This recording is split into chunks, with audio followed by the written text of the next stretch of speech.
building, and beneath Broadway Studios is a nightclub. And the special was only supposed to be 30 minutes. And I got ready, I practiced, I did all the shit I was supposed to do. And the night that I taped, 20 minutes into my 30-minute set, I'll never forget this, music started blasting from the nightclub underneath. You could hear it real loud, and it fucked my whole show up, and I was devastated. I was a young man. I really believed in what I was doing, and I thought that my dream had been killed. So when I got off stage, I ran down the steps to the alley behind Broadway Studios and where the control trucks are parked, and I kicked that motherfucking door open, and I started yelling at all the producers. I was nobody in show business, just a guy that believed in myself. I said, man, you fucked everything up. That fucking music, what the fuck were you thinking? And there was a guy who was a big-time producer, I ain't saying no names, and he stood up, and he said, hey, kid, sit the fuck down. He said, we didn't ruin anything. He said, we made a deal with that nightclub to not play music, and they didn't honor the deal. And I said, who didn't honor the deal? And he pointed to a guy. I'll never forget it. It was an old white man sitting in the Ford Taurus by himself. And he said, that guy right there. And I didn't waste no time or ask no questions. I went to that Ford Taurus, and I beat on that window, and I said, open the door, motherfucker, I want to talk to you. And that old man looked at me for 1 second and wisely drove the fuck off. And left me in the alley cussing at anybody who would listen. And 2 minutes later, literally 120 seconds later, couldn't have been any more than that, the doors of the kitchen in the alley of that nightclub underneath Broadway Studios flung open. And that old man was standing there, that same old man with reinforcements. He had 2 big goons with him, and he looked at me, and he was calm as a cucumber. He said, you, come here. I want to talk to you. I didn't know anything about the streets at this age. But I found out later in my life that these men were Russian mobsters. And I don't know what you guys know about the Russian mob, but these are the niggas that killed Denzel in Training Day.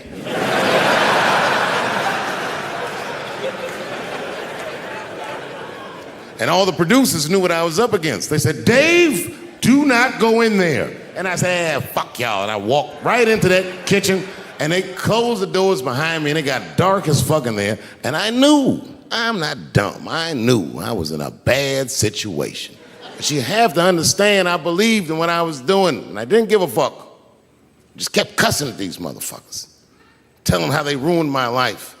And that old man couldn't believe that I was talking all this shit. And as soon as I took a breath, he stopped me gently. He said, hey, kid, listen. Your friends lied to you. He said, we made a deal, but your friends never paid me. And when he said that, I realized I was locked in a kitchen.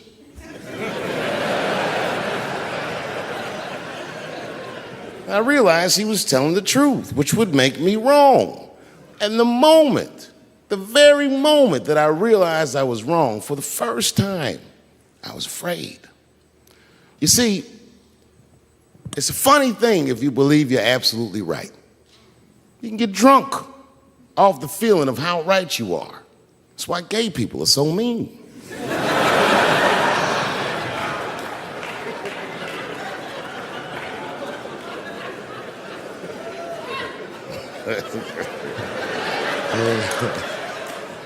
But I didn't buckle. You guys would have been very proud of me. I was scared, but I didn't buckle. I said, well then, sir, I owe you an apology. But I believe that no matter what reason that music was playing, it ruined my life. And that old man looked at me with sympathy in his eyes. And he walked over to me, and he gently placed his hand on my cheek, which I gotta tell you, is a very emasculating thing to do. I was standing there looking at this nigga's hand on my cheek like,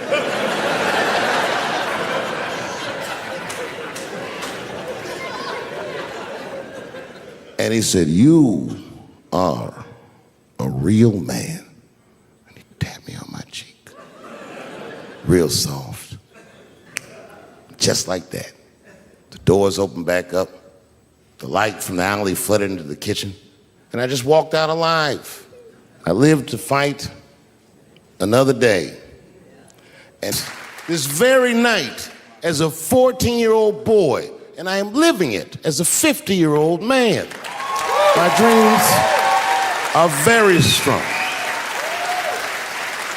Today, I walked all around Washington. I used to be poor in this city, and all day people just said, hey, Dave, like they knew me personally, and I felt like I knew them. And I say to myself, my God, Dave, what a powerful dream. But then sometimes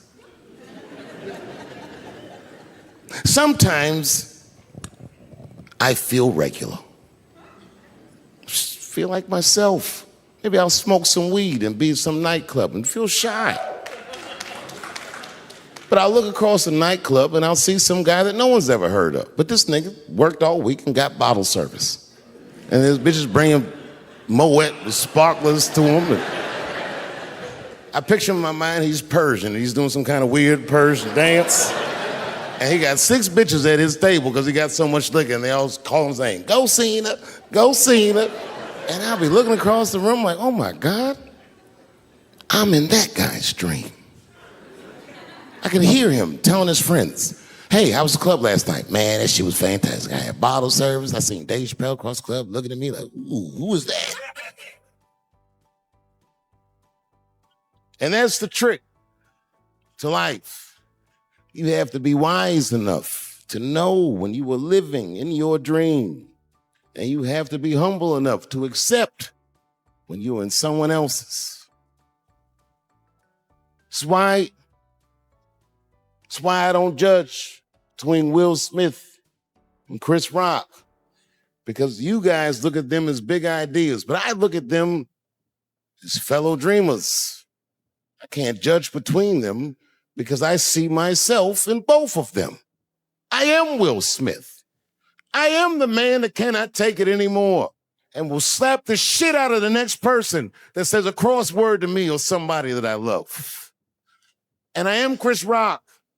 I am the man that can get slapped in front of the whole world and keep my composure so I don't fuck anything that I don't want my name on in school. Hear me out. The Ellington family is my family. When this controversy came out, and the students were angry, at the height of their anger, they said, we still want to name the theater after you. They taught the kids about the nuance of art and activism. And I feel, a great deal of success. And it came around. So it's not that they did not want to give this to me. They're still my family. And I'm not going to say I don't want it. I'm going to say I'll defer it. Rather than give this theater my name, I would like to give these students my message to them. So it is with great honor that I unveil the new name of this theater, the Gerard Carmichael Theater. I'm just kidding. I'm totally joking. Let me see if I can get this either. This theater should be called the Theater for Artistic Freedom and Expression. I want that for myself, and I want it for every student that's educated at this school. And when and if you are ever ready, you can put his head with my hand and pull this hoodie over his eyes. I can still feel his head in my hand. It was spongy. He had been growing dreadlocks. Not the beautiful dreads that breastfarians grow. These were accidental LA homeless dreads. This shit had leaves and sticks and bottle caps and shit in it. Some kind of grease. I was like, ugh, like this. And then I fell down. And he knocked me all the way on the ground. And I was like, man, this is a bad situation. I'm like, I don't know if I'm going to die or what's going to happen. But in that moment of vulnerability, you know what occurred to me that had never occurred to me before in my life? In that moment, it occurred to me that bodyguards should not wear dress shoes to work, Travis. This nigga Travis came out slipping and sliding on some kind of beautiful loafer and fell flat on his back. Oh my God. Now both of us down. I gotta handle this shit myself. So I pop that pump. And then the kid that knocked me down, he popped that book, and we looked at each other and realized, same thing. It's bigger than me. That motherfucker took off from him. And I started to chase him, and I said, fuck him. It's your microphone up. It's your shut. Yeah. Right.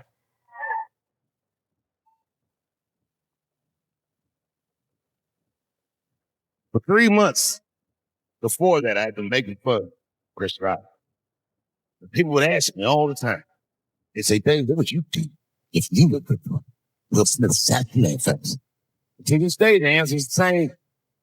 Well, I don't know what I would have done. I've never been in a situation that extreme.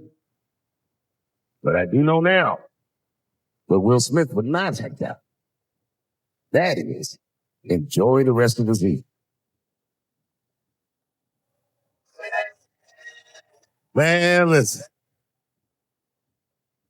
We gave that kid a good while. We was whooping his ass. Not we. I mean, I was on stage trying to think of a joke to tell, but they were beating this nigga up right behind me. Everybody could see it.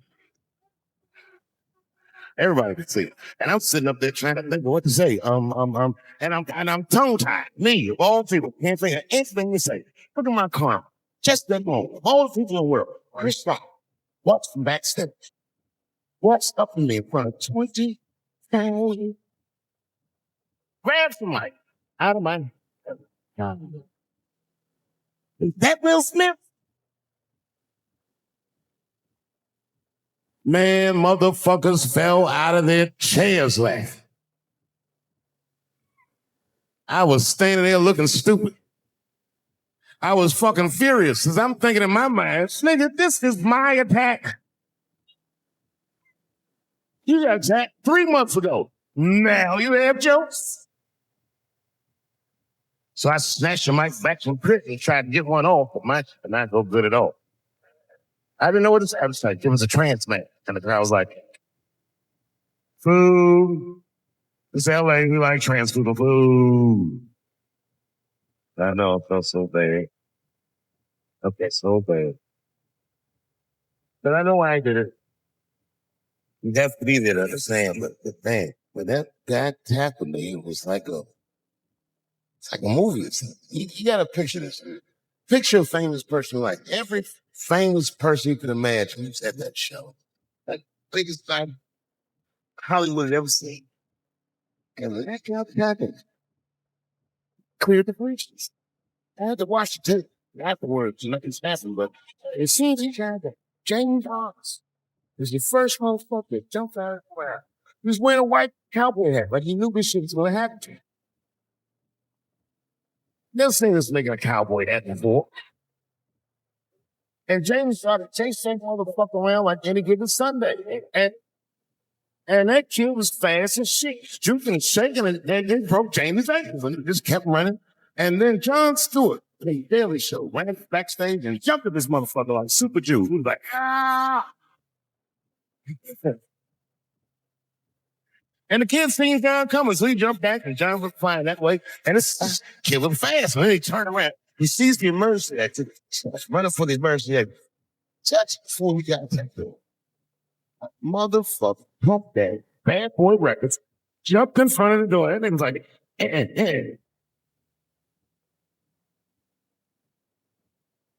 Boy, probably got that motherfucker. And every celebrity just ran after every celebrity saw themselves familiar. They just started, fuck that shit. And I know Chris is backstage looking like, nobody knows me.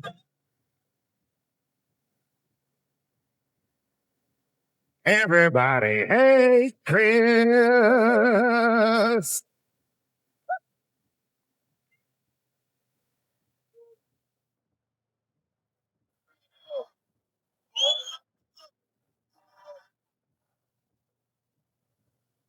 Look, it was way more intense than what you guys might have read. I don't know what you read, but the kid, while we was beating on him, That's what I'm waiting for, because the timing of this Michael Jackson shit is what makes me doubt it. Every time there's wars going out of control, or the economy gets bad, or something is wrong with the world at large, it's always these moments in history that Michael Jackson will coincidentally jerk off a kid. This is getting ridiculous. Like, are you planning this shit? Do you have meetings? Michael, thank you for coming.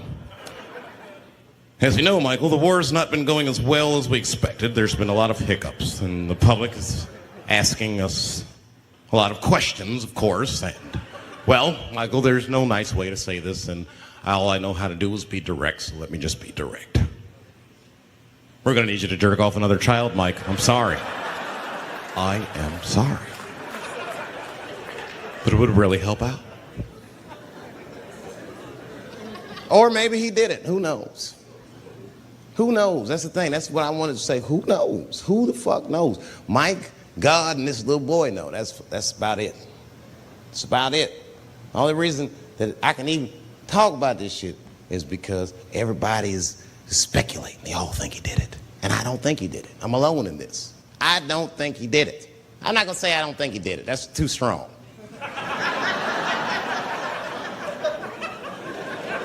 Let me just say I am reserving judgment until all the facts come out. But so far from what I heard, I mean, the kid said he was dying of cancer. He was in Make-A-Wish Foundation. He claims he had 2 weeks to live, and it was his dying wish to meet Michael Jackson. Come on, man, give me a fucking break. This kid is 10 years old. He don't remember Thriller. The fuck you want to meet Michael Jackson for, honestly? I remember Thriller, and I just, like, kind of want to meet this nigga. Like, I wouldn't break an appointment to meet him. I'll put it that way. I'd have to already be free. That's ridiculous. It's like if I'm dying in 2 weeks and go, oh, mama, get me in a room with Chubby Chuckle. I wouldn't want to meet that motherfucker. My last 2 weeks. Why not Usher or somebody like this? So then the kid claims he goes to Michael's house. This is where it all gets crazy. He does everything you'd expect at Michael's house. They climbed trees and rode roller coasters and Ferris wheels. The chef made cookies, pies, and cakes. They was petting the monkey and the giraffe, sang songs, kid shit. And in the middle of all this childlike activity, for some reason, Mike pulled out some wine and some pills and sucked his kid's dick. Folks, it hurts me to say it. And the kid had the nerve to call that abuse. Motherfucker, that is a good host. God damn, what else do you want? What else do you want? I'm lucky to get a glass of grape drink at my friend's house. Let alone a roller coaster ride and my dick sucked. Mike must be confused, like I brought you in my house, I fed you, I sucked your dick, and this is how you repay me, motherfuckers? This was your wish, not mine. Thought you were dying in 2 weeks. What happened to that motherfucker? I've been in court for a year and a half. You get stronger every time I see you.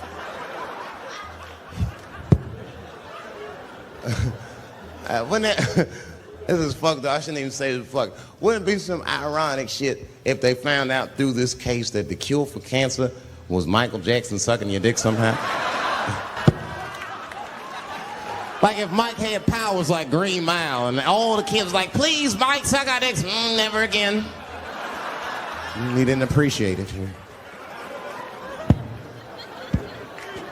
Can we at least study your saliva? Please, Mike.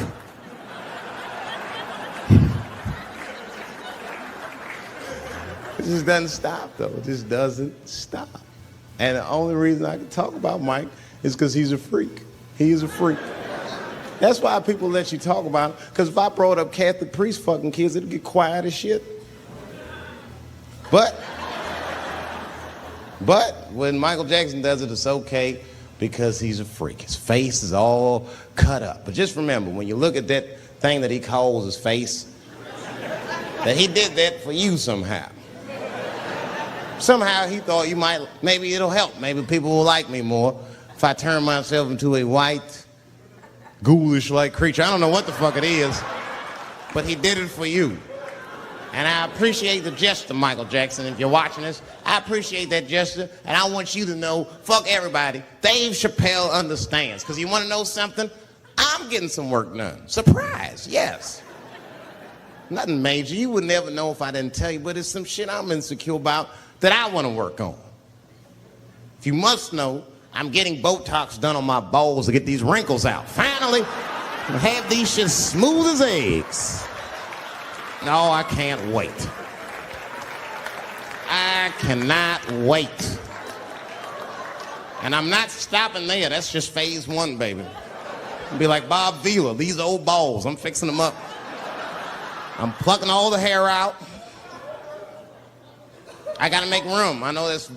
I gotta make room. I'm gonna tattoo a gangster ass face on them. Mean expressions like this. Then I'll grow the hair back on the bottom so they got beards like me. And then I'm hitting that beach and looking for ball suckers. I'm gonna wear some high shorts just like this. And walk up to women with a confidence I've never had before. Pardon me, miss. I don't mean to be rude. But do you suck balls?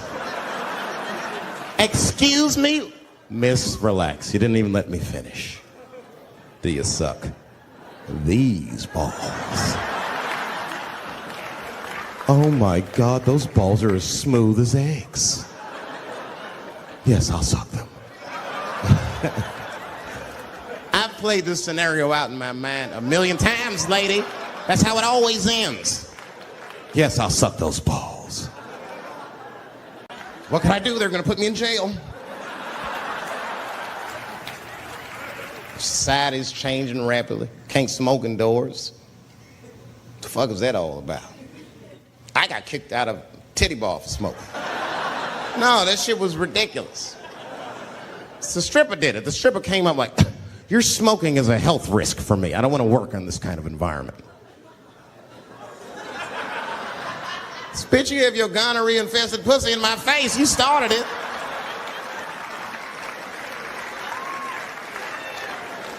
And they threw me out. It's the dirtiest place I've ever been thrown out of. And just to give you an idea of what I mean by dirty, lap dances at this place, $3. It's fucking disgusting. And at the same time, who could pass up a sale, son? It was $3. Of course I did it. It's only 12 quarters. Said, I'll break a 5 for that. I've never seen somebody work this hard for $3. This lady must have been a throwback to the Great Depression. She was all over me. It's the first time I ever told a stripper to get off me.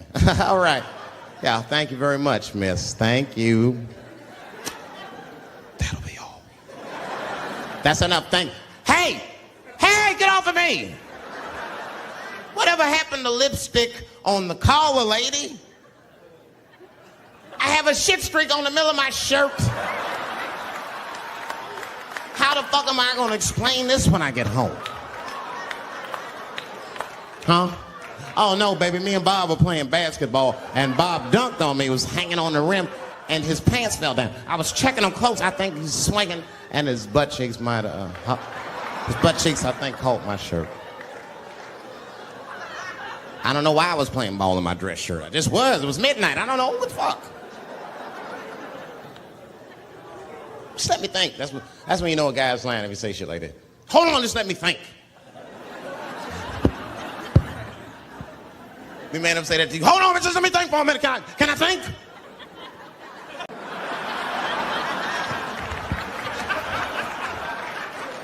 You guys, man, thanks, man. It's been the best year of my career.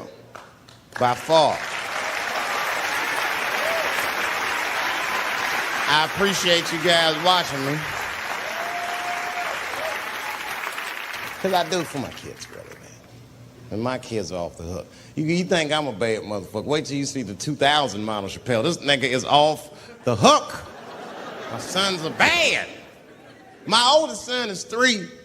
This nigga made me a necklace out of macaroni. I said, this shit is baller. He painted the macaroni green and put it on a string. He tied it on my neck and he told me he was proud of me. And I got choked up. And he thought I was sad. That's how smart he was. He says, "Are you sad, Daddy?" And I said, "No, I'm not sad. You're too young to understand this, son, but this is fucking crazy. You used to live in my balls, man. Now you making jewelry out of macaroni. You a bad motherfucker. Long live Chappelle's."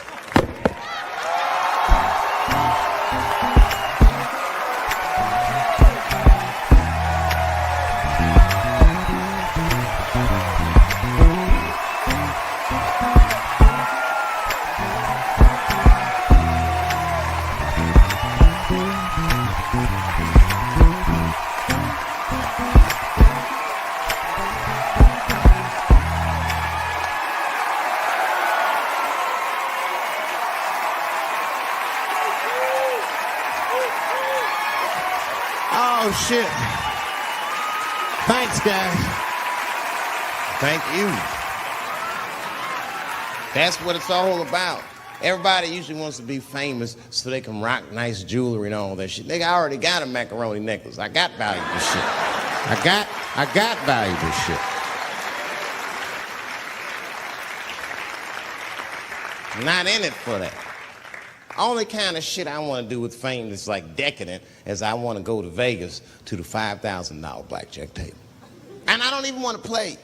I just want to be such a big star that I could go up to one of the players in a tight hand and put my dick on their shoulder. And I'm such a celebrity, they think it's funny. Hey, what the fuck? Oh shit, Dave Chappelle. Wow. And get on the cell phone. You are not going to believe whose dick is on my shoulder right now. And this guy's balls are smooth as ass. He's had some work done. I hate conspiracy theories, but I'll tell you one about, well, and this is not even a theory. This part I know is a fact.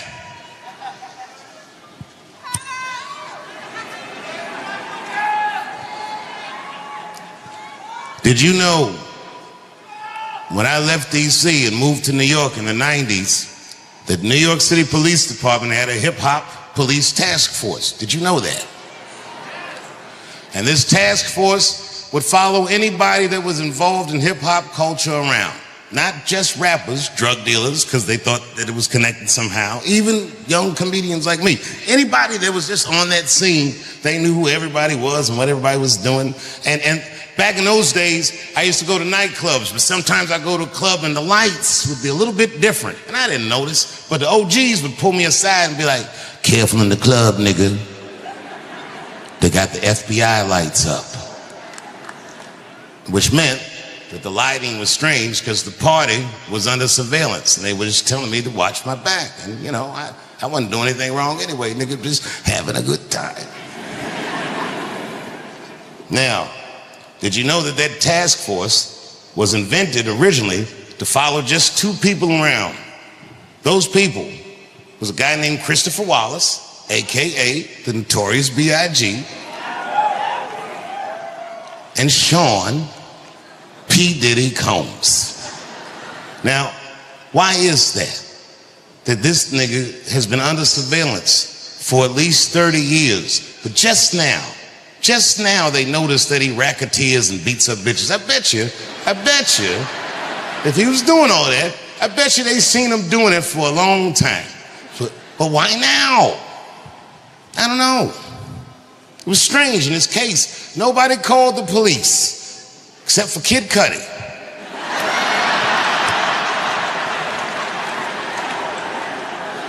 And everybody called Kid Cudi a snitch. But he wasn't a snitch. A snitch is when two niggas do crime together and one of them gets caught and tells on the other one to get himself out of the trouble. Kid Cudi was violated by Puff. He alleged that Puff blew up his motherfucking Porsche with a Molotov cocktail and didn't stop there. He said he then alleged that Puff broke into his house and opened this nigga's Christmas gifts. Oh, nigga, I would have been furious.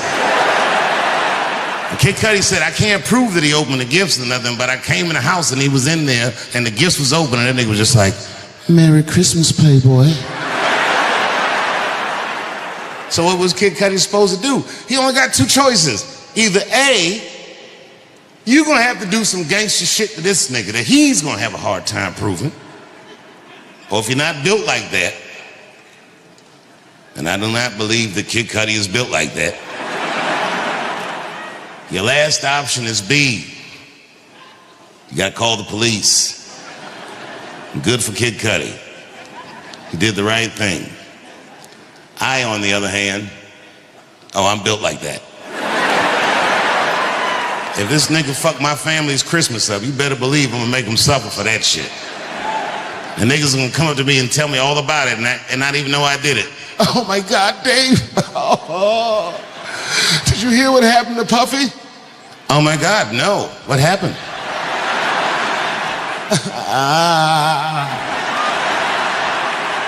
He was jogging by himself in Topanga Canyon. A falcon came out of nowhere and killed this nigga. Oh my God.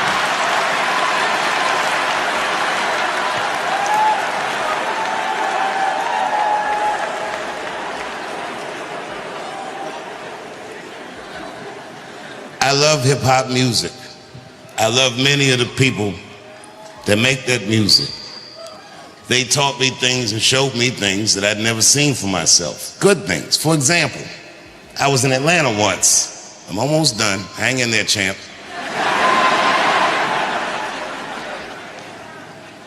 I was in Atlanta, and a rapper named T.I. called me up. Now, at this time, I didn't know him well. I know him better now, but I knew him well enough that he'd have my phone number. And the nigga called me up. He was like, Dave, I heard you was in my city. He said, I want to show you the real Atlanta. I said, fuck yeah, nigga, let's go.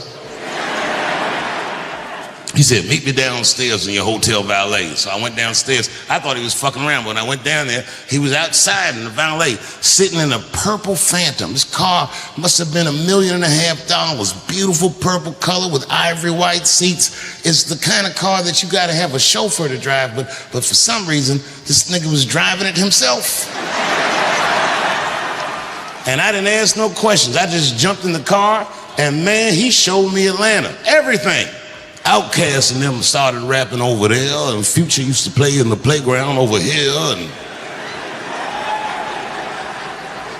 and then he slowed the car up and he pointed to a house and he goes, and Martin Luther King grew up in that house right there, and he raised his children over here, and that's the church he preached in over there.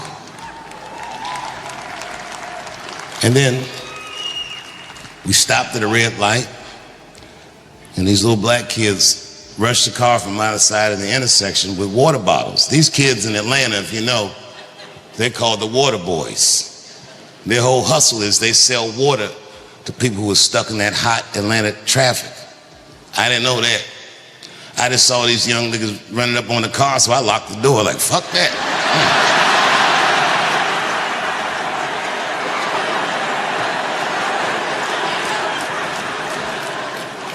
But T.I. rolled his window down, started giving the kids orders. Slow down, don't just run up on somebody's car. You don't know what they got in there.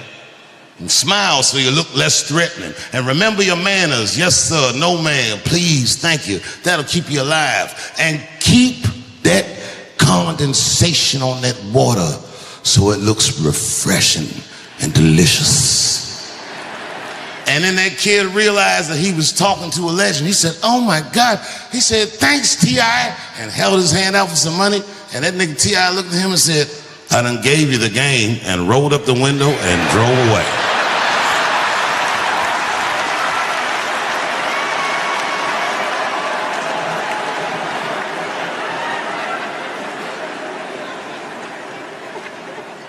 That night,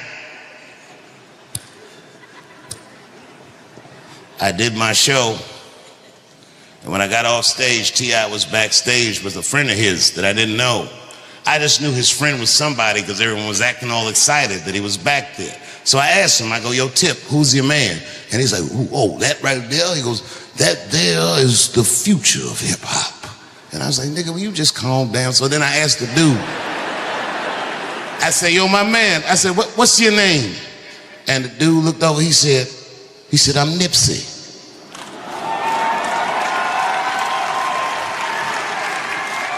And this was Nipsey Hussle. I'm not gonna go all into it, but I gotta tell you, that night,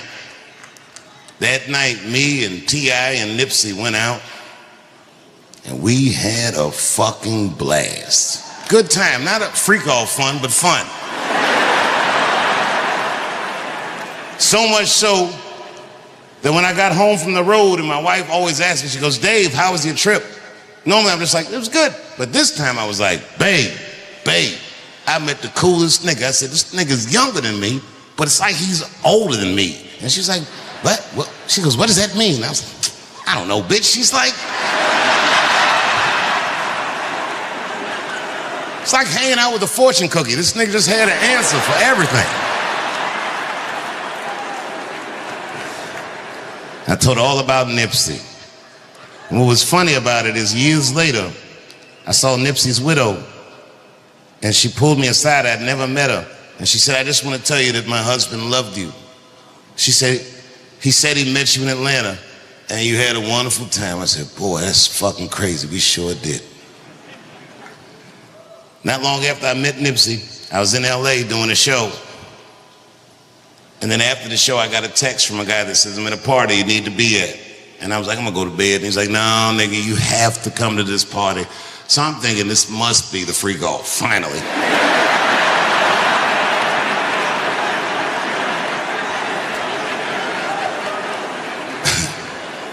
And the party was at a place that I'd been to a million times, so I wasn't excited about being in that place. But when I walked in, it just was different. It was popping. And turns out that the party was for Nipsey. Nipsey had been nominated for Rap Album of the Year, and everyone that he would have ever respected was at the party. T.I. was there, Snoop was there, Jay-Z was there, Puffy, before we knew he did all that stuff, was there. I was there, on and on and on. And as good as the party was, when I was partying, I was having fun, but I had a pit in my stomach because it reminded me of the 90s. And you can believe me or you cannot believe me. I'm just telling you how I saw and how I felt. They had the FBI lights up. I just felt like, man, this party's under surveillance, but I didn't think too much of it. And then I went back home to Ohio and I was taking a nap, and my wife shook me awake, and she had tears in her eyes, and she said, David. I said, what's going on with you? She said, your friend is dead. Now I'm old now, so I'm like, bitch, you're gonna have to be more specific than that. I know niggas with gout.